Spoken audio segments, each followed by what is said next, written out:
Hi guys, Irit here with a new process video for the cut shop, and this is the layout I will be creating. I'm using the Daily Grind cut file and the crop circles one, and I have to apologize kind of that the first part, the way I created the background for this layout, is not in the video, and it's partly because my battery died and partly because, well, so I'm using my jelly plate, and if you're not familiar with this is kind of like a gelatinous type of plate that you can use for creating monoprints. So, just one time, as opposed to like a printing machine or something that can make lots of copies of the same print. And I have had this little toy for quite some time. It's a lot of fun. I think there's a learning curve with it. I think it's like hugely popular in certain circles, and it comes in a variety of sizes and shapes. They also have mini ones that are super cute, and yeah, it's just a lot of fun. And the reason I remembered to pull it out is because I'm taking the Just Add Color class in Big Picture classes. I mean, I'm a contributor for the class, so I get access to the class. And it's been really inspiring. I don't know, kind of jump-starting my process and getting some new ideas. I'm kind of in a stage now that I feel like I'm trying out different things, like trying to find something that feels like me, but I'm not there yet. I'm more experimenting.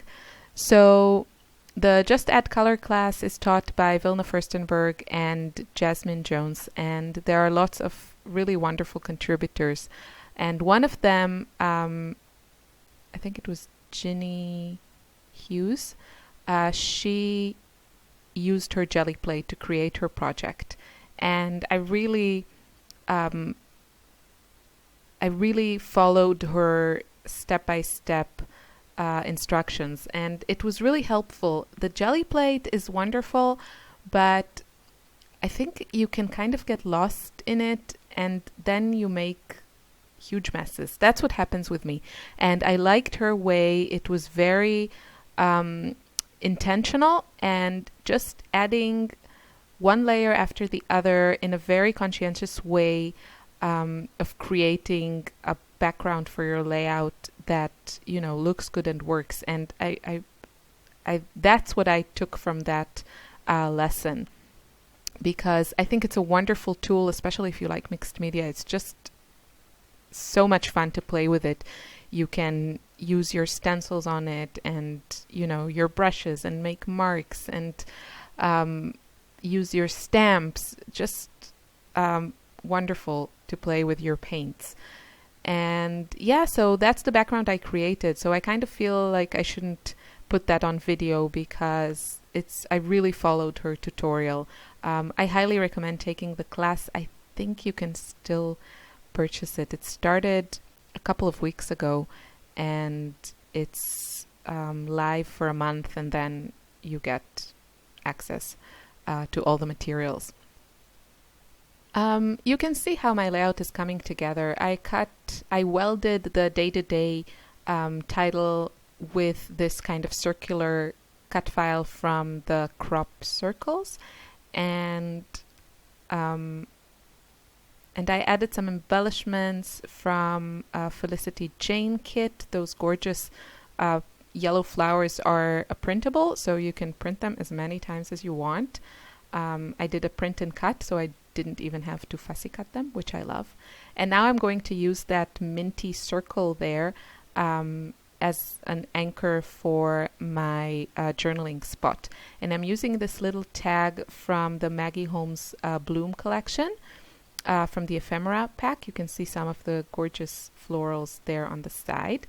And the white thread was just a bit too thin, So I went with a thicker baker's twine, and I used my old new typewriter. I annoyed my husband with getting me a typewriter. And then he said they have at his mom's house, the house where he grew up, somewhere under the attic, an old typewriter. And yes, he brought it. I had to clean it for like an hour from 30 years of, grime and storage. And I ordered a new ribbon from Amazon, and I love it. And it's so easy to print type your journaling on something, small like a tag. This would take me so much time to do with a computer. So I'm really, really happy that I have it. And I also added a few more clouds there at the top. And that's my layout. It was so much fun to make. Thank you so much for watching. Have a lovely day. Bye.